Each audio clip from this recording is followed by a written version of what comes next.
Le texte principal que nous allons regarder ce matin, mais il est écrit ceci. Aujourd'hui, nous voyons au moyen d'un miroir, d'une manière obscure. Mais alors, nous verrons face à face. Aujourd'hui, je connais en partie, mais alors je connaîtrai comme j'ai été connu. C'est un des textes qui se retrouve en plein milieu du chapitre 13 de la lettre aux Corinthiens, dans la section où la parole de Dieu nous parle des dons spirituels du chapitre 12 au chapitre 14. Et l'apôtre Paul veut faire ressortir une vérité qui est très importante pour nous ce matin. C'est celle-ci. Ce texte affirme d'une manière incontournable les implications qui affectent notre rapport avec Dieu et avec tous les autres. C'est-à-dire, ce verset affirme que notre connaissance humaine de Dieu et de tout en passant sera toujours partielle, limitée, même lorsque nous regardons les mêmes choses que Dieu regarde. Vous êtes-vous déjà arrêté pour regarder le mont Bromont, la montagne de Bromont? Il y a certainement une place où vous pouvez vous mettre puis regarder la montagne de Bromont. Lorsque vous regardez la montagne de Bromont, est-ce que vous voyez la même chose que Dieu voit? Pensez bien avant de me répondre. Est-ce que vous voyez la même chose que Dieu voit? Quels sont ceux qui disent oui? T'es brave, t'es brave. Quels sont ceux qui disent non? Quels sont ceux qui disent oui et non?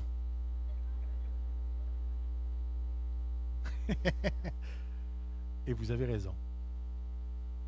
Lorsque vous regardez la montagne Bromont, est-ce que Dieu voit la montagne Bromont? Définitivement. Est-ce qu'il voit la même chose que vous?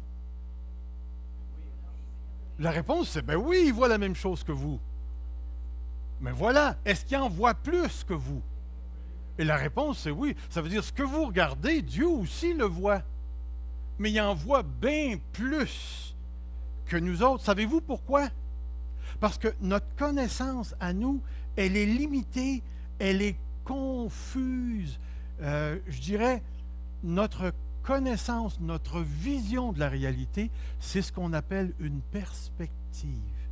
Mais lorsque Dieu regarde le mont Bromont, est-ce qu'il voit l'autre côté de la montagne que tu ne vois pas? Est-ce qu'il voit les deux côtés, deux autres côtés que tu ne vois pas? Est-ce qu'il voit la montagne par en dessous? Est-ce qu'il voit la montagne par-dessus? Est-ce qu'il voit dans la montagne?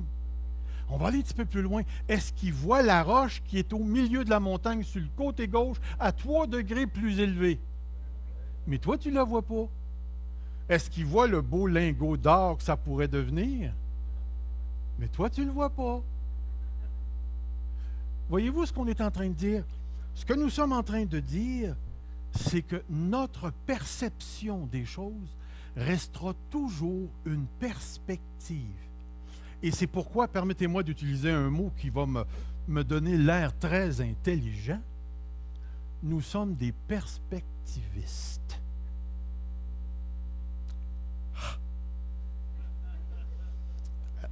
Vous pouvez l'écrire, si vous avez de la misère à l'épeler, je vais vous le dire. Ça commence par P, puis ça finit par...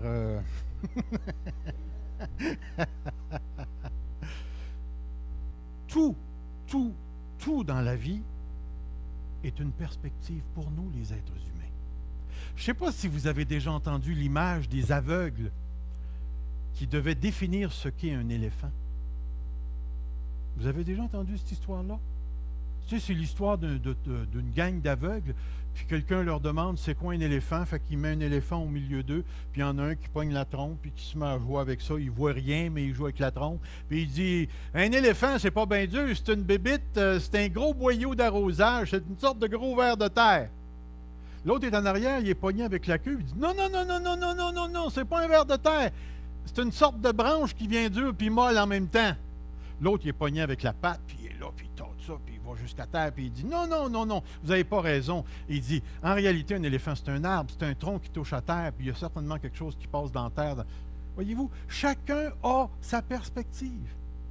Voyez-vous, le gros problème pour les perspectivistes, qui sont nous, les êtres humains, c'est que quand on essaie de définir la totalité à partir de notre perspective, on commence à avoir des problèmes. On commence à avoir des problèmes. Et l'histoire illustre mais très bien notre expérience personnelle en toute chose en réalité. Savez-vous, il y a au moins 3 manières de se causer du trouble. Je ne sais pas où on est rendu. L'humilité, on va tourner pour voir où est-ce qu'on est rendu. 4 croyances fondamentales qu'il faut accepter. On va tourner encore. 2 réalités. Gardez bien ça à la pensée. 2 réalités.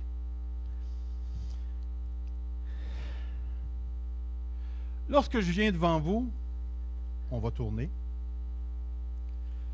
Lorsque je viens devant vous, prenez le temps de lire ce qui est écrit là, qui dit ceci. Ma réalité est limitée, partielle, confuse. La réalité de Dieu, elle est immédiate, puis elle est exhaustive. Continuons. Vous savez que le mot exhaustif veut dire complète. Il n'y a plus rien d'autre en dehors. Il sait tout. Cette première phrase-là nous démontre une certaine manière de voir la réalité. Regardez bien. Une personne peut nier qu'il existe une différence entre sa réalité et la grande réalité. Sa réalité, c'est moi qui regarde le mont Bromont. Essayez de me faire dire que je ne vois pas le mont Bromont. Vous allez voir que ça va être dur. Parce que quand vous allez me dire, donne-moi une preuve que le mont Bromont existe, qu'est-ce que je vais faire? Mais je vais prendre ta tête, puis je vais la tourner vers le mont Bromont, puis je vais dire, regarde, il est là. Mais le problème commence lorsqu'une personne peut nier qu'il y a une différence entre sa manière de voir les choses, sa perspective, et celle de Dieu. Et celle de Dieu. Une personne vient me voir, puis elle m'a dit, je ne peux pas communier dans ton église parce que Dieu, lui, m'a montré que les dons spirituels, c'est fini.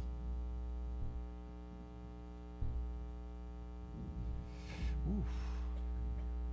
Fait que là, moi, je me dis à moi-même, j'ai dit, Seigneur, est-ce que cette personne-là voit la même chose que toi? Parce qu'oubliez pas, lorsque cette personne s'en vient et qu'elle me dit exactement les dons spirituels, c'était pour la période apostolique, et puis maintenant qu'on a la Bible, il n'y a plus de dons spirituels. On n'a plus besoin de ça parce qu'on a la parole de Dieu. Alors elle, ce qu'elle m'a dit, c'est que l'Église avait besoin des dons spirituels jusqu'à ce que la Bible soit reconnue, reformulée, puis après ça, c'est fini, on n'en a plus besoin.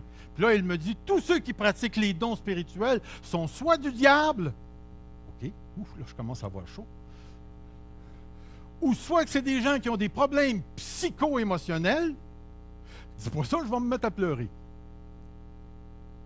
Ou bien ces gens-là, c'est des ignorants. OK, Seigneur, quand je me regarde devant toi, je ne suis pas un ignorant. Je n'ai pas l'impression de vivre une expérience psycho-émotionnelle. Puis il y a bien une chose que je sais, je ne suis pas de Satan.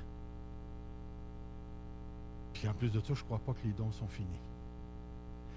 Je ne sais pas si vous voyez ce que j'essaie de vous communiquer. Le jour où dans ta perspective, Dieu pense comme toi et seulement comme toi, ça veut dire que tous les autres qui pensent différemment de toi sont aux côtés de la traque.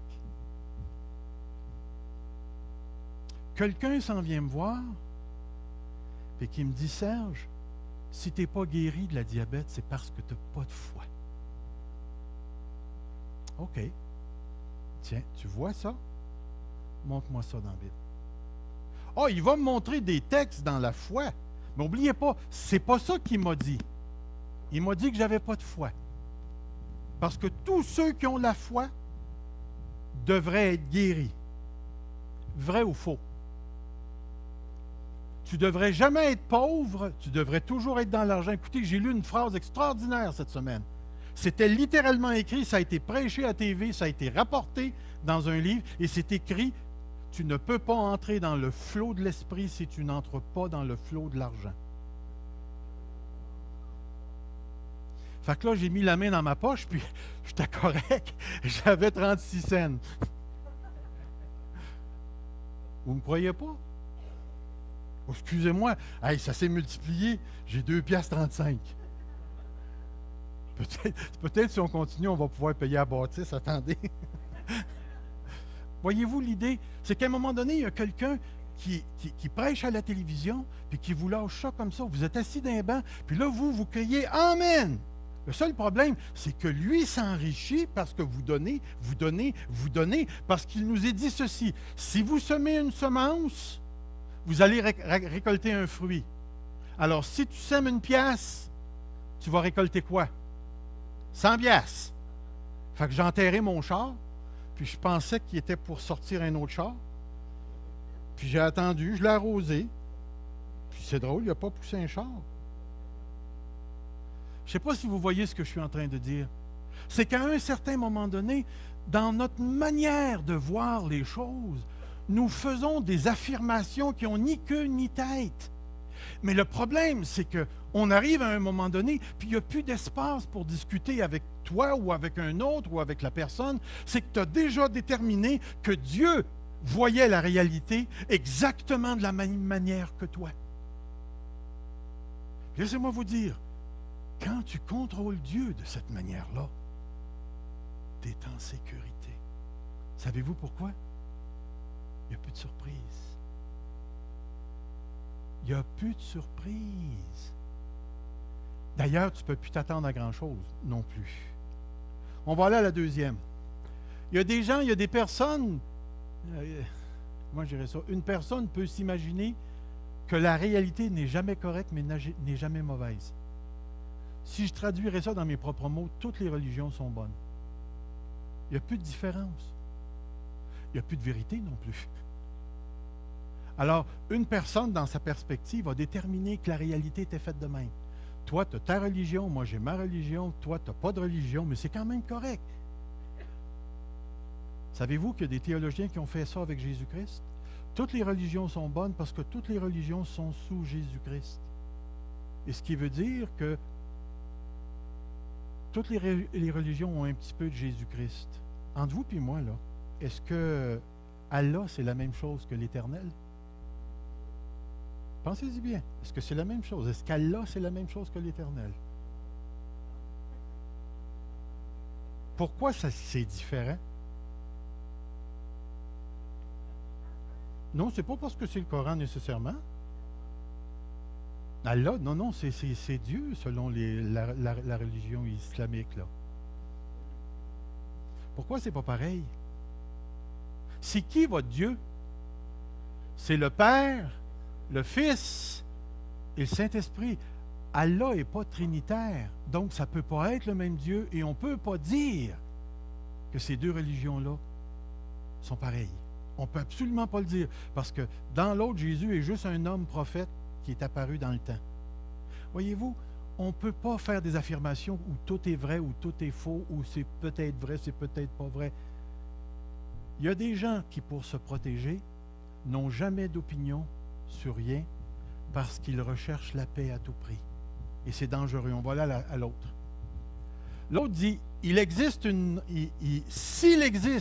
une autre réalité, puis l'autre réalité, c'est la manière dont Dieu voit les choses. S'il existe une autre réalité en dehors de ma réalité, je ne peux pas le savoir. Est-ce que Dieu existe? Voyons donc, pose pas cette question-là. Sur quoi tu vas te baser pour le dire? La révélation. Ah, les Mormons ont leur révélation, les chrétiens ont leur révélation, Shintoïste a sa révélation, les autres ont Bouddha, l'autre ont Mahomet, l'autre... Tu ne peux pas le savoir. Est-ce qu'on peut le savoir?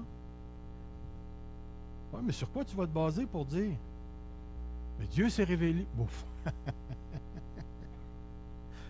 Ils disent tout ça. Voyez-vous, ce que le gars est en train de dire, c'est qu'en dehors de sa manière de comprendre les choses, il n'y a pas d'autre manière de comprendre. Mais regardez bien celle-là. Regardez bien celle-là. Il y a deux réalités. Il y a une réalité dans laquelle je vis. Moi, je vis présentement dans une réalité. Est-ce que Dieu voit cette réalité-là?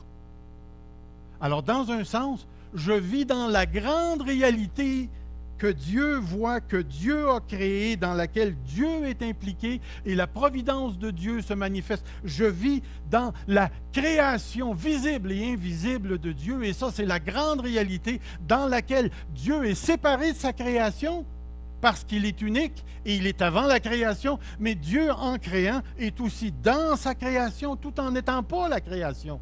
Et il gère la totalité de tout ce qui existe, y compris les démons, les bons anges, les êtres humains, les gouvernements, le petit cheveu qui tombe de ma tête, la petite affaire qui pousse sur la branche chez nous en maison et qui m'enrage parce que l'écureuil vient sur la branche, casse la noix, laisse tomber les affaires, puis là, moi, je suis obligé de ramasser ça. Puis Dieu contrôle ça. C'est super. C'est la grande réalité dans laquelle je vis. Mais regardez bien ce qu'il dit. Je vis et qui est à l'extérieur de moi et qui n'est pas moi. Et il y a la réalité, c'est-à-dire ma réalité avec un petit r. Celle qui est en moi, une réalité subjective, sujet, parce que moi, je la vis, qui est en moi, une réalité subjective, qui est partielle et limitée et qui est en fait ma propre perception des choses. Je vous le dis, sur un côté, mon char est brun et sur l'autre côté, il est graffiné. Mais j'aime bien mieux regarder l'autre côté. Je ne sais pas si vous voyez ce que je suis en train de dire. Ce que je suis en train de dire, c'est très important pour ce qui va suivre. Frères et sœurs, notre Dieu a tout créé. Tout. Regarde, tout est là. Tu es dedans. Mais tu n'auras jamais une vision de la totalité. Tu vas toujours avoir une perspective des choses. Regardez mon profil. Oh, je le sais, hein, vous le trouvez beau, hein?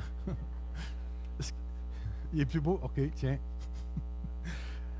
Voyez-vous, c'est que si vous me regardez, vous ne voyez pas mon dos. Puis si je vous regarde, je ne vois pas en arrière de vous. Et c'est tellement, mais tellement important de réaliser ça. Et je vais vous dire pourquoi. Parce que le jour où vous allez rencontrer la souffrance, garde-toi de te livrer au mal, car la souffrance t'y dispose. Lorsque tu vas rencontrer l'opposition, fais bien attention, parce que quand ça commence à faire mal, la tendance naturelle chez l'homme, c'est d'interpréter la totalité à la lumière de sa souffrance. Une personne qui veut se suicider va interpréter sa situation, ou plutôt va interpréter la totalité à la lumière de ce qu'elle pense. Il n'y a plus de porte de sortie. Je les ai toutes essayées. Il n'y a plus d'espoir. Puis là, quand elle fait ces affirmations-là, elle est en train de dire qu'il n'y a plus d'espoir dans toute la grande réalité que Dieu a créée. Dans toute la grande réalité.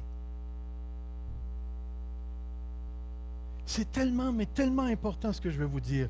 Regardez la suite.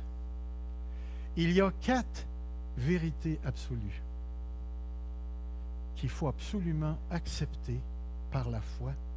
Et j'aurais pu continuer ma phrase en disant, si tu veux réellement vivre ici-bas sur cette terre, dans la grande réalité que Dieu a créée, pour sa gloire et pour ton bonheur.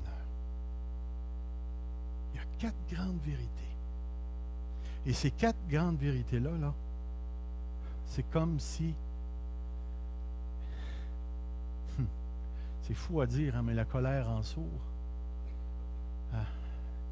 Quand ça m'a été imposé, en 1995, que je devais sortir du ministère,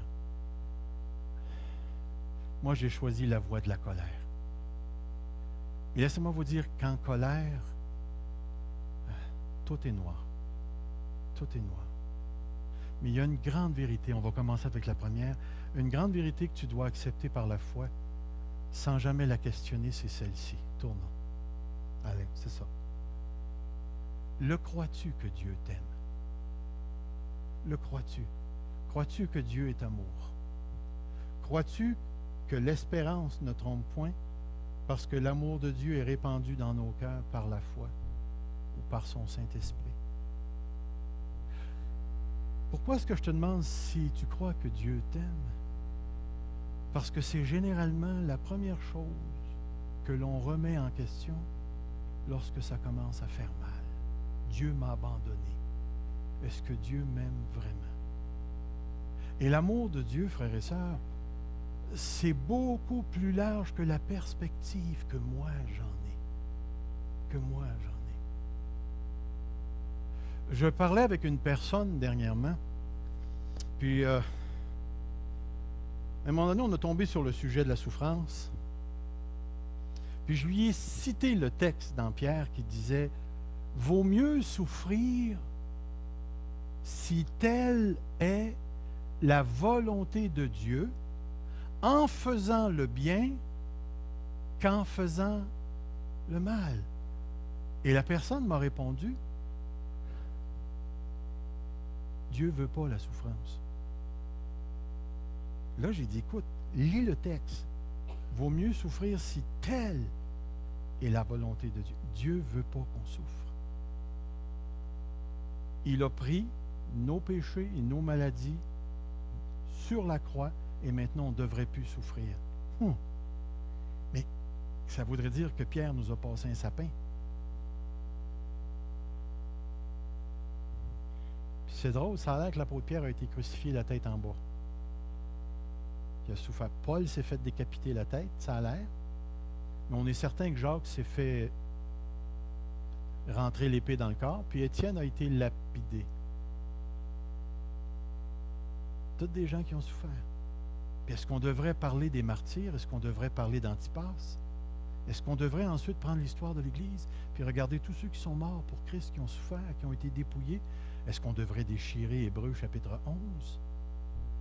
Qui nous dit, il a fermé la gueule des lions, ils ont passé à travers la fournaise, puis là c'est marqué, il y en a qui ont été sciés, il y en a qui ont été décapités, il y en a d'autres qui sont morts, et ainsi de suite. Puis là tu dis en toi-même, tous ces passages-là, c'est parce que les gens n'avaient pas la foi que ça leur est arrivé. C'est plutôt le contraire. Ça a été des démonstrations de la foi. Cette foi au-delà de la mort. Puis quand on est frappé, s'il y a une chose qu'il ne faut jamais perdre de vue, puis j'oserais dire, frères et sœurs, que c'est la véritable boussole qu'on doit garder vers le nord spirituel, c'est ceci. Mon Dieu a déposé ses yeux sur moi et il m'aime. Et il m'aime. En dépit de tout ce qui peut se passer avec moi, de négatif, de tout ce qui peut se passer autour de moi qui agit contre moi, il m'aime. Et même s'il y a ces moments donnés où tout me crie autour de moi que je suis désavantagé, ça ne change absolument rien au fait que Dieu a choisi de m'aimer. Puis entre vous et moi, essayez de faire changer Dieu de choix. Ça ne se fait pas. Ça s'arrête sur toi. Je ne sais pas si vous vous rappelez, je vous avais déjà raconté cette histoire. Lorsque je suis allé pour la première fois au début de la guérison, quand ça a commencé, je suis allé à Côte-de-Liesse, il y avait l'hôtel de l'aéroport, puis j'avais été invité. Puis c'est là que j'avais rencontré Ginette et puis que notre relation avec l'Église avait commencé à se développer. Puis à un moment donné, le prédicateur en avant, le prophète, il pointe son doigt vers moi, puis il dit « L'homme aux cheveux gris puis veston gris avec un gilet bleu ». Il y en avait juste un gars dans la salle comme ça, puis c'était moi. Puis il m'a demandé de me lever, puis j'ai crié devant 500 personnes « Non ». Puis il m'a dit, c'est quoi ton nom? J'ai crié, tu le sauras pas. J'étais tellement en colère que je me foutais de tout le monde à ce moment-là. Puis là, ce gars-là s'en va dire à tout le monde, virez-vous de bord puis pointez votre main. Eh mon ami, j'aurais aimé l'avoir à 3-4 pouces de mon nez, ce gars-là. J'étais tellement en colère que je l'aurais frappé, j'en suis convaincu. Puis là, il a commencé à prophétiser. Il dit, never mind, puis c'est un Anglais en plus, un Américain. Et il s'est mis à prophétiser. il a prononcé deux mots, les deux premiers mots. Mon fils. Ça, c'est sa voix ici. Lorsqu'il a ouvert la bouche et qu'il a prononcé mon fils, c'est comme s'il y avait une deuxième voix qui a embarqué par-dessus la sienne. Et j'étais plus en présence d'un être humain. J'étais plus en présence d'un être humain. C'était le roi des rois, le Seigneur des seigneurs, le Dieu, le Père, qui s'adressait à moi. Puis ça, là, laissez-moi vous dire, je ne peux pas vous le prouver, ça ne se met pas sous un microscope. C'est purement subjectif. C'est Dieu qui parle.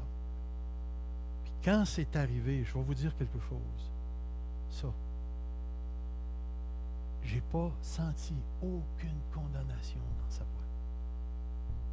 J'ai senti une vérité tellement transperçante qui est venue m'enrober. Lorsqu'il a dit « mon fils », je savais de quelle famille j'étais.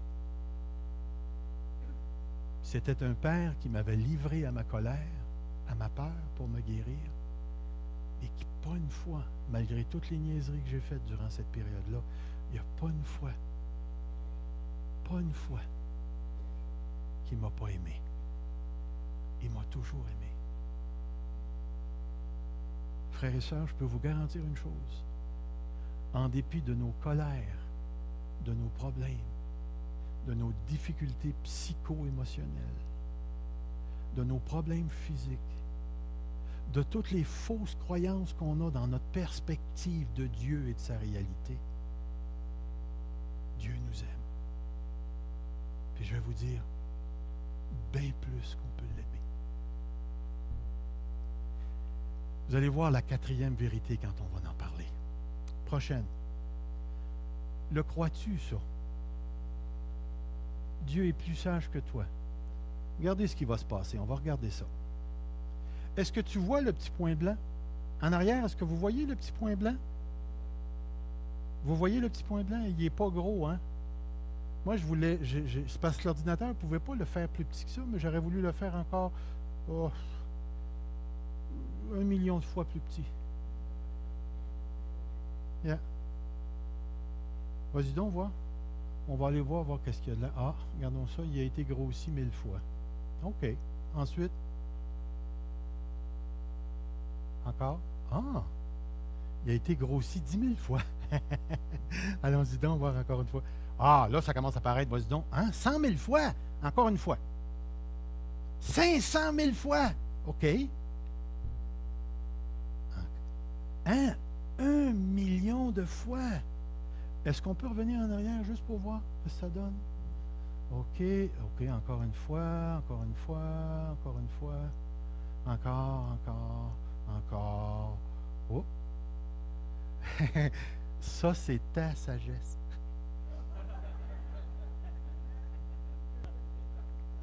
C'est ta sagesse. Puis tout le reste, là, c'est la sagesse de Dieu.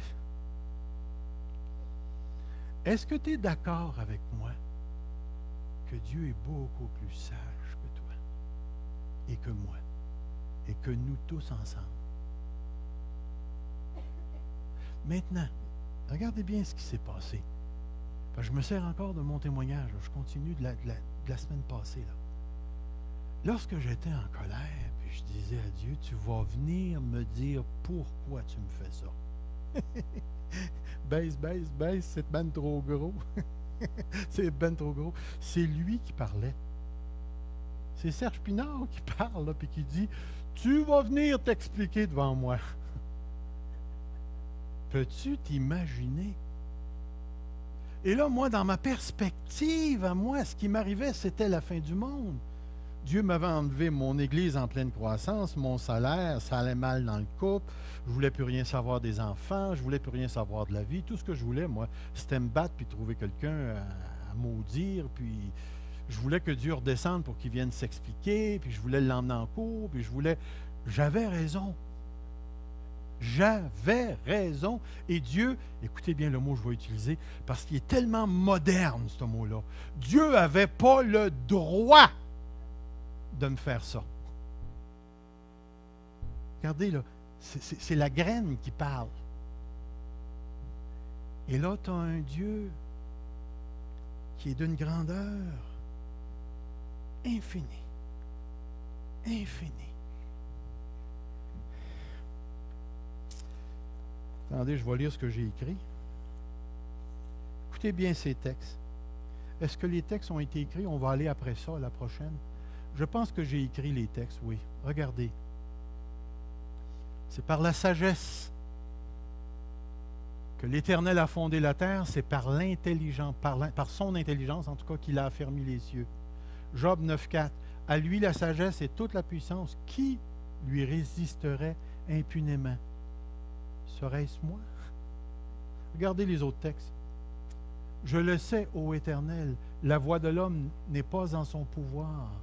Ce n'est pas à l'homme, quand il marche, à diriger ses pas. C'est la flagrante contradiction avec ceux qui me disent aujourd'hui, tu es en contrôle de ta vie. Regardez l'autre texte. Le cœur de l'homme médite sa voix, mais c'est l'Éternel qui dirige ses pas.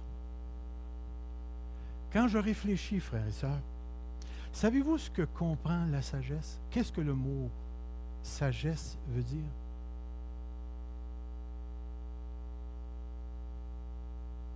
C'est un mot qui peut avoir plusieurs applications, mais dans le sens où on l'utilise, lorsqu'on parle de la providence de Dieu, on parle de la sagesse de Dieu qui s'exprime dans sa manière dont il gère tout l'univers.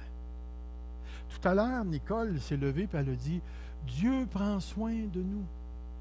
Est-ce que c'est vrai que Dieu prend soin de nous? Et là, à un moment donné, il te fait perdre ta job. Est-ce que ça veut dire qu'il a arrêté de prendre soin de nous ou il prend soin de toi d'une autre manière qui n'est pas le fun? Est-ce que quelque part Dieu a arrêté d'être souverain parce que tu aurais le cancer? Parce que tu tomberais sans travail? Parce que tes plans ne se réaliseraient pas? Parce que tu perds un enfant? Est-ce que Dieu arrête de gérer l'univers? Ah, puis là, tu gagnes le million, tu gagnes la loterie. Ah, Dieu est tellement bon. Mais est-ce que sa bonté a changé s'il te l'enlève, ce million-là? Voyez-vous, dans notre perspective à nous, lorsqu'on parle de la protection de Dieu, de la bonté de Dieu, de l'amour de Dieu, c'est toujours, ça présuppose presque tout le temps dans notre manière de voir les choses, que Dieu est bon quand ça va bien, Dieu est amour lorsque je suis en amour, Dieu est bon lorsque je me sens en sécurité. Mais demain matin, tu ne l'as pas, cette sécurité-là. Dieu a-tu arrêté d'être le Seigneur des Seigneurs qui gouverne les cieux et la terre? Non. Le seul problème, c'est que dans le moment actuel où tu vis, ta perspective à toi, c'est comme si tout est en train de s'écrouler. Et pourtant, Dieu reste en contrôle. Dieu demeure le Dieu sage, le Dieu 3 fois saint, qui mène tout à bonne fin pour moi, parce que toute chose concourt.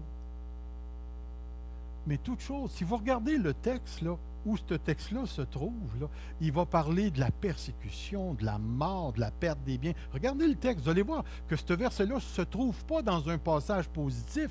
Il commence en disant « La terre entière, sauf les douleurs de l'enfantement, elle n'arrache. » Puis nous autres, on arrache avec un corps mortel. Puis là, après ça, il arrive avec le super de verset « Dieu fait en sorte que toute chose concourt au bien de ceux qui aiment Dieu. » Oui, c'est merveilleux, Seigneur, mais ça n'empêche pas les affaires autour de nous de toutes se dégringoler, puis mourir, et ainsi de suite. Mais Dieu reste Seigneur. Et ce qui est important à saisir pour nous, frères et sœurs, c'est que lorsque la souffrance vient puis te frappe, ta sagesse n'est qu'une graine. N'est qu'une graine. Ton interprétation de la situation n'est qu'une perspective extrêmement limitée, confuse et incomplète. Et le danger, c'est de partir de là et de sauter à interpréter la totalité et de dire, le Seigneur m'a abandonné parce que ça va mal, parce que j'en arrache, parce que ça me fait mal ou que je suis sur une voie où je perds. Pensez-vous que les chrétiens gagnent tout le temps sur cette terre ou se font voler? Si demain matin, il y a une guerre, est-ce qu'il y a juste nous, les chrétiens, qui vont marcher et on va continuer à aller faire des pique-niques où les gens se tirent parce que les balles vont rebondir? Si demain matin, il y a une épidémie de je ne sais pas trop quel virus ou quelle bactérie, est-ce que les chrétiens ne sont pas touchés parce qu'ils sont des enfants de Dieu? Est-ce que les chrétiens meurent comme les autres? Est-ce que les chrétiens perdent leurs enfants? Est-ce qu'il y a des enfants de chrétiens qui tombent dans d'autres? Est-ce qu'il y a des voleurs parmi les chrétiens? Est-ce que les chrétiens s'engueulent encore aujourd'hui? Est-ce qu'on souffre encore aujourd'hui? Est-ce que c'est vrai que Dieu guérit aujourd'hui? Est-ce que tous les chrétiens sont guéris? Est-ce que Dieu les aime moins, les aime plus? Voyez-vous, lorsque tu commences à prendre ta perspective et tu commences à la mettre dans le grand scénario de la réalité, Dieu voit beaucoup plus large et beaucoup plus grand que moi. On va aller à la prochaine. Regardez l'autre. Dieu atteindra toujours son but avec toi et avec moi. Regardez les textes. Regardez les textes. Car ceux qu'il a connus d'avance. Puis le mot d'avance, il est très important, parce que savez-vous où ça se trouve, cette avance-là? Avant la création. Ceux qu'il a connus d'avance, il les a aussi prédestinés à quoi? À être semblable à son Fils. Semblable à son Fils. Moi, je suis tellement content de ce verset-là parce que le verset me dit que quand je vais finir, ils vont m'appeler le frère de Jésus. Parce que je vais être comme lui. Je vais lui ressembler. L'autre texte dit, car Dieu ne nous a pas destinés à la colère, mais à la possession du salut par notre Seigneur Jésus-Christ. Regardez l'autre texte. Je suis persuadé que celui qui a commencé en vous cette bonne œuvre la rendra parfaite pour le jour de Jésus-Christ. Si je regarde, là, Dieu m'aime. Dieu est tellement sage qu'il tient dans sa main tout le déroulement de ma vie au-delà de ce que moi je peux en comprendre. Mais en même temps, Dieu a des buts pour moi. Il va m'y amener. Et ce que je trouve intéressant dans l'Écriture, c'est que ces buts sont d'ordre surnaturel, spirituel. Il va me rendre semblable à Jésus-Christ, puis toi aussi. Et peut-être que quand tu te regardes présentement, tu dis, Seigneur, je ne sais pas, j'ai de la misère à le croire parce que je ne m'aime pas. N'oublie pas, lui il t'aime. Et lui est sage. Et lui va atteindre son but. La dernière chose que j'aimerais mettre devant toi ce matin, en termes de vérité, c'est celle-là. La foi est le seul mode de vie acceptable. Écoutez, quand je raisonne, j'ai ma perspective sur ma condition. Mais il y a seulement la foi en un Dieu plus grand, plus sage, amour, omnipotent, là, qui contrôle toutes choses et qui peut faire toute sa volonté. C'est seulement la foi dans un Dieu qui en voit beaucoup plus large que moi, qui en connaît beaucoup plus que moi et qui gère bien plus grand que moi. C'est seulement la foi dans ce Dieu-là qui me permet de maintenir mon état d'âme serein dans la souffrance, dans la mort, dans la persécution, et qui m'accorde la chance de vivre lorsque je suis béni pour lui en toutes choses, dans la disette comme dans la plénitude, dans l'abondance comme dans la vanité, dans un monde déchu qui est en train de mourir progressivement. Il y a seulement la foi dans un Dieu qui en sait plus que moi, qui gère plus grand que moi, qui me permet de maintenir une vie assez stable en lui. Assez stable en lui. Frères et sœurs, les trois vérités exposées, l'amour de Dieu, la sagesse de Dieu, la certitude qu'il va atteindre son but avec moi, sont trois vérités qui deviennent efficaces seulement si tu les saisis par la confiance que tu places en ton Dieu. Et quand tu regardes ta situation, tu peux être découragé, tu peux être « Seigneur, je ne le sais pas ». Puis quand ça fait mal, tu peux crier « Pourquoi, Seigneur ?» Mais il n'y a aucune garantie que tu vas avoir des réponses. Mais je sais une chose, c'est que le grain de poussière n'ira pas dire au Créateur comment gérer l'univers. Mais par la foi, je sais que ce Dieu beaucoup trop grand pour moi m'aime et qu'il gère tout pour moi. Vous vous souvenez de l'histoire de Job? Vous vous rappelez, à un moment donné, Job criait sa justice devant Dieu. Oh, si je pouvais me retrouver devant lui, j'aurais des arguments pour lui répondre. OK, Job, tiens tes culottes, on part. Regardez ce qui nous est donné ici. La réponse de Dieu à l'injustice que Job croyait vivre. Regardez, le chapitre 38, c'est lorsque Dieu commence à parler à Job. Vous vous rappelez, Job, à un moment donné, parle. Il y a ses 3 amis. Puis les 3 amis manquent de sagesse. Fait qu'à un moment donné, il y a Élihu qui se met à parler. Puis Élihu, là, il condamne pas. Il condamne pas Job. Il fait juste lui dire, fais bien attention. Vous rappelez-vous du verset qu'on a lu ce matin? Qui passait à l'écran? Ecclésiaste 5.1 ou 5.2, dépendamment des versions. Ne t'empresse pas de prononcer une parole devant Dieu, car Dieu est haut et toi tu es sur. Regardez bien ce que Dieu dit. Qui est celui qui obscurcit mes desseins par des discours sans intelligence? Saint-Hérin, comme un vaillant homme, je t'interrogerai et tu m'instruiras. Et là, Dieu, il ne répond pas à l'injustice. Il dit, c'est-tu toi qui vas aller mettre la poule dans la bouche du crocodile? C'est-tu toi qui vas mettre bas la biche? C'est-tu toi qui décides la quantité de la pluie? C'est-tu toi qui gères l'univers? C'est-tu toi qui vas rendre justice quand le méchant passe à travers notre système de justice?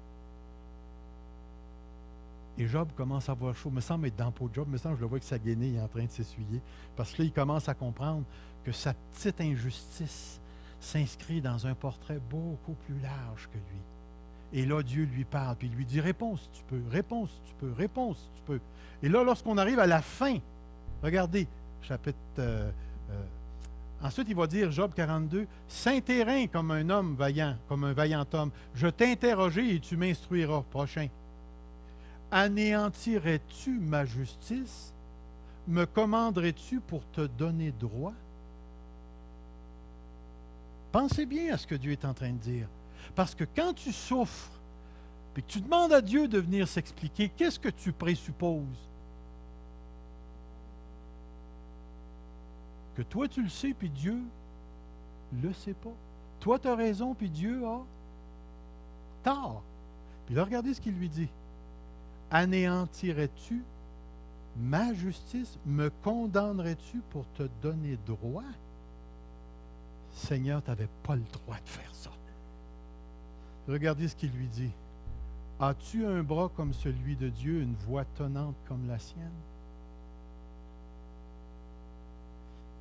Non, Seigneur, je ne l'ai pas. Je ne l'ai pas. Vous rappelez-vous du titre de ce matin? L'humilité, une voie d'excellence. Lorsque tu fais face à des situations tellement ébranlantes dans ta vie, que tout semble s'écrouler autour de toi, que ta relation entre ton mari et ta femme, ça va mal, que tes enfants, ça va mal, qu'au travail, ça va mal, puis que là, tu as l'impression que tout s'écroule, puis que tu es en train de faire une dépression, que tu es ces pelules. J'ai été là, je le sais. Tu as l'impression que tout l'univers est contre toi et que peu importe où tu vas te tourner, c'est à ton désavantage. Et les choix que tu vas faire, garde-toi de te livrer au mal, car la souffrance t'y dispose. Le jour où tu t'es mis en colère contre Dieu, tu es en train de lui dire, Seigneur, tu es un mauvais gérant. Tu es un mauvais premier ministre de l'univers. Tu ne sais pas comment gérer l'univers pour moi. C'est ce que je disais à Dieu. Jusqu'à ce que Dieu, dans sa grande sagesse, au lieu de m'écraser, là, parce qu'il a le pouvoir de, tiens, ma petite fourmi, dans sa grande sagesse et dans sa grande tendresse, progressivement, il a fait sortir cette perspective de blessure, de malheur et de fausses interprétations de la réalité. Et il a commencé à mettre un petit grain de sagesse, la sienne, à l'intérieur de moi pour que je puisse commencer à voir les choses comme lui les voyait. Et j'ai été obligé de dire comme Job, je me repens avec le sac et la cendre. Seigneur, je n'avais pas compris ce que tu étais en train de faire. Malgré qu'aujourd'hui, je ne le comprends pas plus. Mais aujourd'hui, je sais. Je sais que c'est un Dieu que je peux truster. C'est un Dieu à qui je peux faire confiance. Parce qu'il tient dans sa main un grain de sable et qu'il aime énormément ce grain de sable-là. Et qui va faire en sorte que ce grain de sable-là puisse s'émerveiller à la manière dont Dieu gère l'univers. Même au milieu d'une génération perverse et d'une création qui fluctue et qui est tout en train de s'effriter, ce Dieu-là me tient dans sa main en dépit de toute la folie qui reste encore en moi. Et ce Dieu-là dit, je t'aime et je t'ai destiné à devenir comme mon fils. Et jusqu'à ce que tu viennes dans ma présence, il n'y a rien qui va changer mon amour et il n'y a rien qui va changer mon objectif pour toi. C'est le Dieu que nous adorons. Et c'est pourquoi ce matin je vous dis, faisons confiance à Dieu. Faisons confiance à Dieu. Ce n'est pas des murs qui vont nous rapprocher de Dieu. Ce n'est pas une nouvelle bâtisse qui va installer une sagesse plus élevée dans nos vies. C'est la foi. La foi. La confiance dans un Dieu dont je peux avoir juste une perspective parce que je ne suis pas capable de tout le voir. Mais je sais une chose, lui me voit tout. Maintenant, je peux lui faire confiance. Ce matin, j'aimerais vous encourager, frères et sœurs. Je ne sais pas où vous en êtes dans votre relation avec Dieu. Je ne sais pas si ça va bien ou si ça va mal. Mais faites pas l'erreur que moi j'ai faite. De manquer de foi. De vous arrêter et de donner l'autorité à votre intelligence, à vos émotions, à vos dons spirituels, en vous imaginant je ne sais pas trop quoi. La foi, elle n'est pas dans nous, elle n'est pas dans nos dons, elle n'est pas dans notre intelligence. Toutes ces choses-là, c'est des bonnes choses que Dieu nous a données. Mais la foi, elle est dans un Dieu, 3 fois saint, immensément grand, qui tient toute la vie et les âmes de ceux qui vivent dans sa main. Un Dieu puissant qui a la capacité d'incliner mon cœur là où il le désire. Et en s'humiliant par la foi devant lui, on lui demande, Seigneur, toi qui es assis sur ton trône, fais de moi comme bon te semblera. Dans la pauvreté, dans la richesse, dans la maladie, dans l'abondance, dans la bénédiction. Seigneur, ne permets pas que je transgresse cette foi, que je t'oublie, que je me centre sur moi et que je décide que mes problèmes deviennent la chose la plus importante. Courbons-nous devant Dieu. Prenez un instant et parlez avec votre Dieu. Parlez avec votre Dieu. Dites-lui où vous en êtes. Puis si ça va bien dans votre vie, remerciez-le. Dites-lui que vous l'aimez. Dites-lui que vous croyez en son amour et en sa sagesse. Que vous croyez qu'il mène tout à bonne fin pour vous. Et qu'en dépit de tout ce qui vous arrive, vous choisissez de lui faire confiance. Seigneur Jésus, amène-nous à pleurer avec ceux qui pleurent, à nous réjouir avec ceux qui se réjouissent, à aimer ceux qui ne nous aiment pas et à bénir ceux qui nous maudissent comme tu nous le demandes. Parce que ton amour et ta sagesse sont immensément grands. Maintenant, Seigneur Jésus, par la foi, je prends cette Église, cette assemblée, et je la dépose à tes pieds, en sachant que pour toutes les affaires qui arrivent parmi nous, et en ce moment pour la nouvelle bâtisse, c'est tout ce qui se passe, Seigneur. On se dépose devant toi en se confiant en toi.